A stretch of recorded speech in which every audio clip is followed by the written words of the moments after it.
যে কোনো মূল্যে তিস্তা মহাপরিকল্পনা উনি বাস্তবায়ন করবেন। প্রয়োজনে আমরা 16 দিন নয় 16 বছর মাননীয় প্রধানমন্ত্রীকে সংবর্ধনা দেওয়ার জন্য আমরা বসে থাকব। কারণ আমাদের মাননীয় মন্ত্রী আসাদুল হবিব দুলু উনি জাগো বাহে তিস্তা বাঁচাই, উনি এমন জাগান জাগিয়েছেন ঘুমের ট্যাবলেট কাজ করছে না। মাননীয় স্পিকার, আমি 2026-27 অর্থ বছরের বাজেটে হিসাব খাত 118, পররাষ্ট্র মন্ত্রণালয় শিরোনামাধীন 16 নং দাবির ওপর নীতিগত ছাঁটাই প্রস্তাব উত্থাপন প্রস্তাব করছি যে উক্ত দাবির মোট বরাদ্দ হতে 1 টাকা হ্রাস করা হোক। মাননীয় স্পিকার, আমাদের অর্থনীতি বড়ই নিষ্ঠুর। অনেক প্রস্তাব পাশ হচ্ছে 1 টাকা কমাবার জন্য, আমরা উদার হতে পারছি না। তাই আমি এই ছাঁটাই প্রস্তাব থেকে বের হয়ে এসে, যদিও অর্থনীতি নিষ্ঠুর, আমাদের মাননীয় প্রধানমন্ত্রী আমি গতকালকে দেখেছি উনি শক্তভাবে একটি কথা বলেছেন, যে কোনো মূল্যে তিস্তা মহাপরিকল্পনা উনি বাস্তবায়ন করবেন।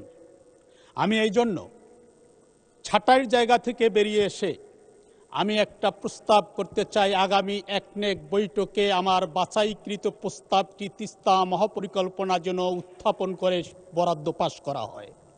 এটি যদি করা হয় তাহলে আমরা খুশি হব, কারণ আমাদের মাননীয় মন্ত্রী আসাদুল হবিব দুলু উনি জাগো বাহে তিস্তা বাঁচাই, উনি এমন জাগান জাগিয়েছেন ঘুমের ট্যাবলেট কাজ করছে না। মাননীয় স্পিকার, তাই যে কোনো মূল্যে তিস্তা মহাপরিকল্পনা আগামী একনেক বৈঠকে যেন মাননীয় প্রধানমন্ত্রী পদ্মার মতো বরাদ্দ ঘোষণা দিয়ে উত্তরাঞ্চলের 2 কোটি মানুষের মুখে হাসি ফুটান। উনি তিস্তা পারে যাবেন, আমি তিস্তা পারের এমপি হিসাবে দাওয়াত দিচ্ছি, আমার তিস্তার সুস্বাদু বৈরালি মাছ দিয়ে আমরা আমাদের 28 চালের ভাত দিয়ে ওনাকে আপ্যায়ন করাবো ইনশাআল্লাহ। আমরা মঞ্চে উঠবো না, আমরা গ্যালারিতে থাকবো। আমরা ক্রেডিট নিতে চাই না। প্রয়োজনে আমরা 16 দিন নয় 16 বছর মাননীয় প্রধানমন্ত্রীকে সংবর্ধনা দেওয়ার জন্য আমরা বসে থাকবো। মাননীয় স্পিকার, আমি আমার এই বাছাই প্রস্তাবটি, যেহেতু ছাঁটাই হানায় পিষ্ট হয়ে যাচ্ছে, এই জন্য বাছাই প্রস্তাবটি আগামী। বাণিজ্য একটি দেশের অর্থনীতির প্রাণশক্তি। উৎপাদন, বাজার ব্যবস্থা, রপ্তানি, আমদানি, বিনিয়োগ, শিল্পায়ন এবং কর্মসংস্থানের সঙ্গে বাণিজ্য মন্ত্রণালয়ের কার্যক্রম সরাসরি সম্পৃক্ত। বর্তমান বৈশ্বিক অর্থনৈতিক পরিস্থিতিতে সরবরাহ ব্যবস্থা, মূল্যস্ফীতি, আন্তর্জাতিক বাজারের অস্থিরতা এবং বাণিজ্যিক প্রতিযোগিতা মোকাবেলায় একটি দক্ষ ও আধুনিক বাণিজ্য নীতি অপরিহার্য। মাননীয় স্পিকার, দেশের অভ্যন্তরীণ বাজারে নিত্য প্রয়োজনীয় পণ্যের মূল্য স্থিতিশীল রাখা বাণিজ্য মন্ত্রণালয়ের অন্যতম গুরুত্বপূর্ণ দায়িত্ব।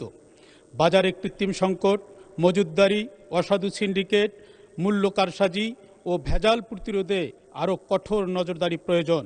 ভোক্তার স্বার্থ রক্ষায় বাজার মনিটরিং জোরদার, ডিজিটাল মূল্য তথ্য ব্যবস্থা চালু এবং প্রতিযোগিতামূলক বাজার ব্যবস্থা নিশ্চিত করতে হবে।